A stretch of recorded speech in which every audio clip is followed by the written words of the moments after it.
Do you know what that is? Our ability to identify the cat, even when only partial information is available, stems from the way our perception works. Perhaps counterintuitively, our perception does not happen de novo, but rather is heavily influenced by our previous knowledge, the one accumulated over extended periods of time, as well as the one very recently acquired. What happens when the processes of acquiring and utilizing the previous knowledge are impaired?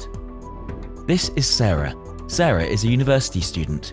Over her educational years, she has been struggling with reading. Sarah is one of about 5% of the population characterized by persistent reading difficulties despite prolonged effort. What is it that keeps reading challenging for individuals with dyslexia?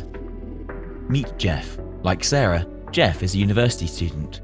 Jeff's reading is adequate. However, social situations have always been challenging for him. Often, he would find himself puzzled at people's reactions, unable to interpret social cues and dual meaning.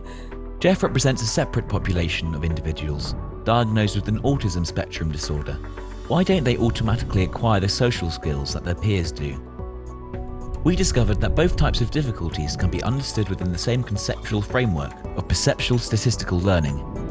We propose that the core impairment which induces reading difficulties stems from reduced ability to effectively accumulate long-term knowledge.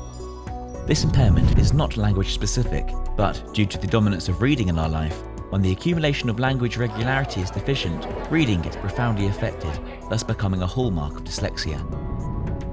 We propose that, like Sarah's deficit, Jeff's impairment too stems from atypical learning dynamics. In contrast to Sarah, Jeff's accumulation of the long-term knowledge is intact.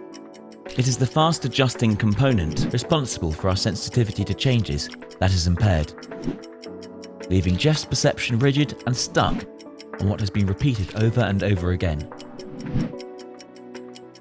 Within our ERC-funded project, NeuroCompSkill, we study the potential of fitting the environment to the strengths and weaknesses of these individuals. We aim at finding conditions in which the specific characteristics of these populations are advantageous. NeuroCompSkill, social inclusion at its core.